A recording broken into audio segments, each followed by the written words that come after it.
All right, so we're continuing on with null hypothesis testing.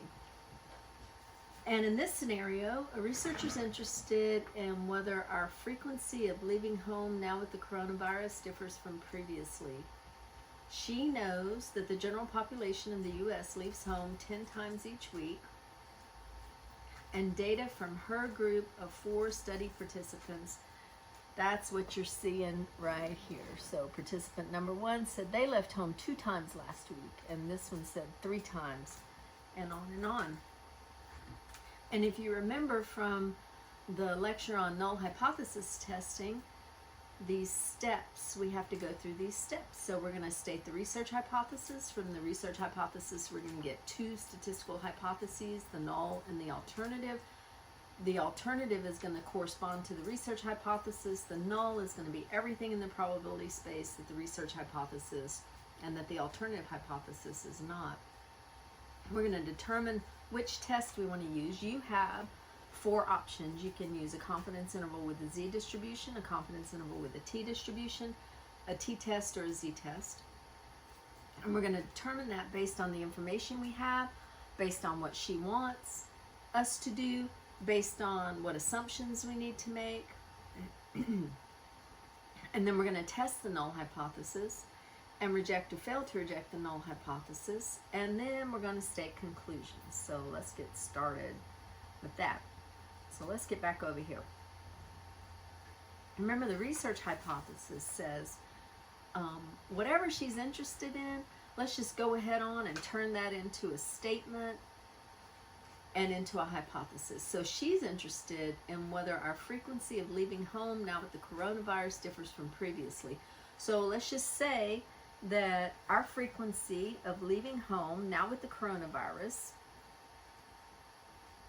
is different from previously. So our frequency of leaving home now with the coronavirus is different from previously. Leaving home now with the coronavirus. So our frequency of leaving home is different from previously. And it looks to me like she wants to compare what we're doing right now with the general population, because she's about to give us some general population information. So let's put that down. So our frequency of leaving home since the coronavirus, so our frequency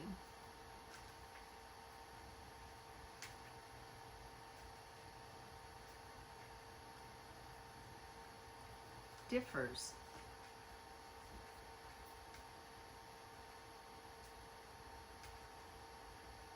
so now we're leaving home a different number of times than we used to. That's what she's saying. Okay, so the frequency of leaving home is different than it used to be. So the average number of times that we leave home now since the coronavirus, that's different from the average number of times we used to leave home, and we're going to measure that using information from 2019 in the general population. So it's different. That's what she's saying. It's different. And so we indicate difference symbolically with a symbol as not equal. And the null hypothesis says everything that is not. So if it's not equal, then it must be equal. So the null says that the frequency of leaving home now that we have this coronavirus is the same as we've always done in the general population. Okay, let's see what's next. So now we need to go back over there. It says, and determine the appropriate test based on available information and assumptions. So what information do we have? We have that in the general population, people leave home 10 times a week on average. And then we have some data from her 4 study participants. So we know that in the general population, so that's a mu, and this is the general pop in 2019, we know that they left home 10 times a week. So that's a 10 times a week.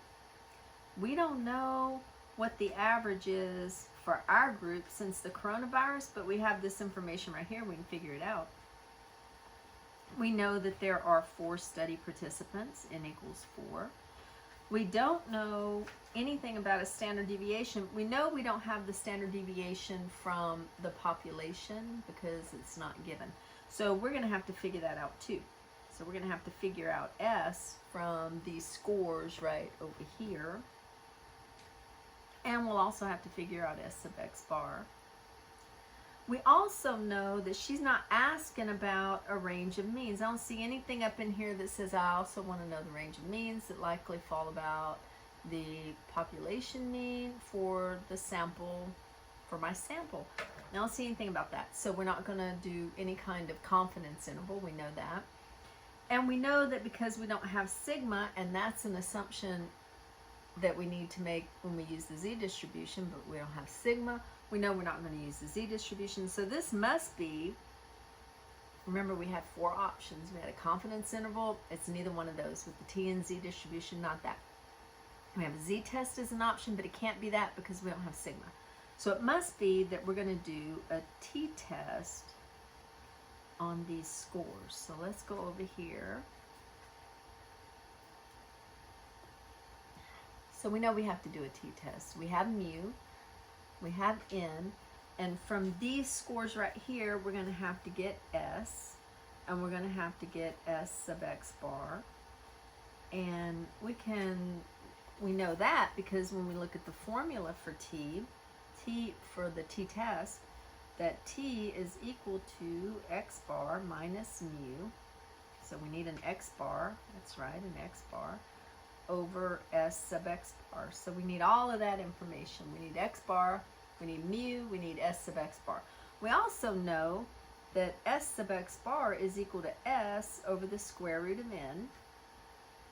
And we know that s is equal to sum of squares over n minus 1, so degrees of freedom, and the square root of that. And we know the sum of squares, so here we go. We know that sum of squares is equal to the sum of x squared minus the sum of x, quantity squared, over n. So now we have all the formulas laid out that we need to use to get our t for our t-test. Okay, so we need to find the mean. And I'm going to give you a chance to do this. Now you have all the formulas in front of you. I'm going to give you a chance and then I'll come back and help you.